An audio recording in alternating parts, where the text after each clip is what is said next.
We have several home groups meeting across the area, and most of our home groups are studying the book of Colossians right now. And Colossians is one of Paul's prison epistles. And it's called a prison epistle because Paul wrote Colossians while he was in prison, along with Ephesians, Philippians, and Philemon. So even while Paul was in prison, he was still ministering to others. He couldn't go to them, so he wrote them. He ministered to people through letters. And the letters that Paul wrote from prison, they're full of encouragement. They exalt Jesus Christ.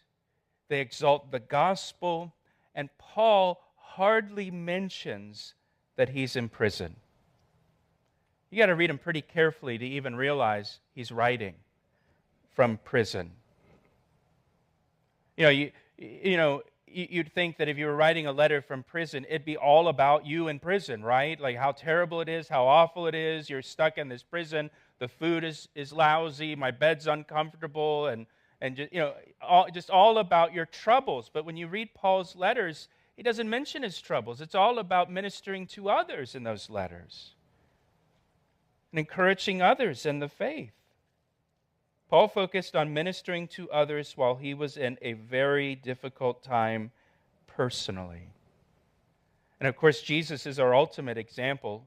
Jesus ministered to others. His whole life was about ministering to others, but especially in his death while Jesus was on the cross, he was still ministering to others.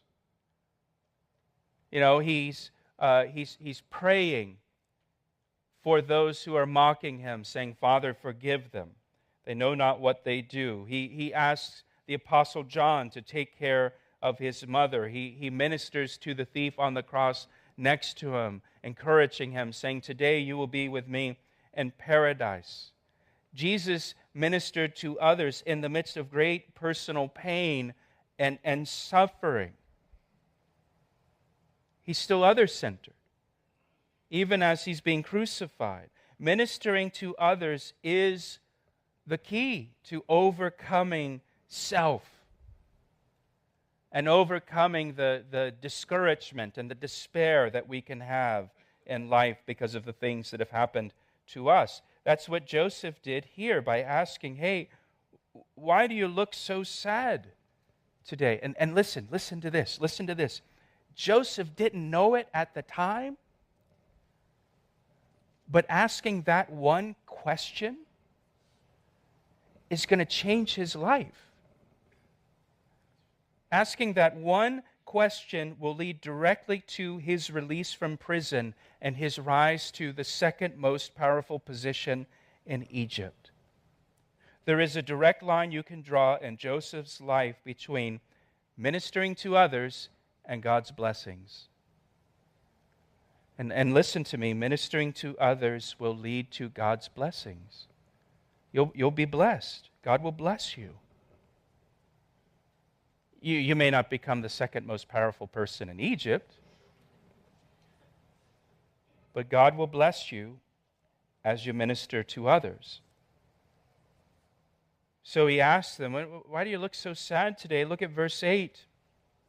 And they said to him, well, we each have had a dream, and there's no interpreter of it. So Joseph said to them, do not interpretations belong to God?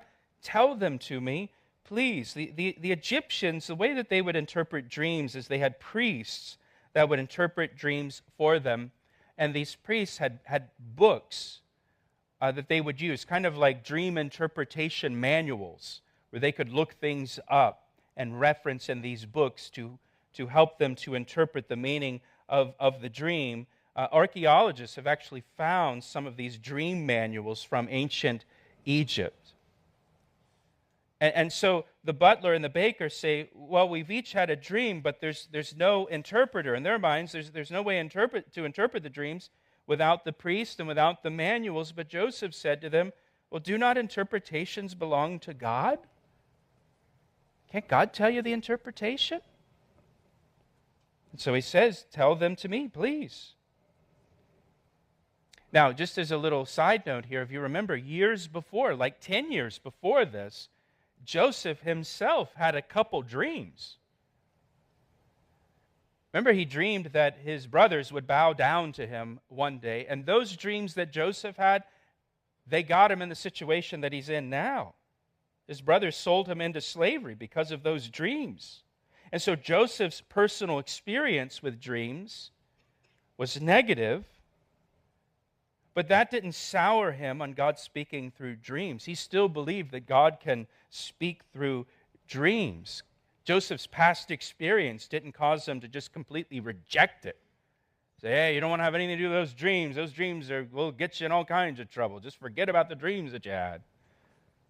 But just because somebody has had a bad experience in the past with maybe a church or some Christian or something, you shouldn't reject the whole thing. You shouldn't throw it all out. Joseph said, hey, maybe God's trying to speak to you through these dreams. Tell me the dreams. So then the chief butler told his dream to Joseph and said to him, well, behold, in my dream a vine was before me, and in the vine were 3 branches. It was as though it budded, its blossoms shot forth, and its clusters brought forth ripe grapes. Then Pharaoh's cup was in my hand, and I took the grapes, and I pressed them into Pharaoh's cup, and placed the cup in Pharaoh's hand. And Joseph said to him, well, this is the interpretation of it. God immediately gives Joseph the interpretation of the dream. And Joseph's not an Egyptian priest. He doesn't have one of the manuals. He just has the Lord. The Lord tells him the meaning of it. This is the interpretation. He says the 3 branches are 3 days. Now within 3 days, Pharaoh will lift up your head and restore you to your place, and you will put Pharaoh's cup in his hand according to the former manner when you were his butler. This is what the dream means. In 3 days, you're going to be restored back as Pharaoh's butler, as you were before.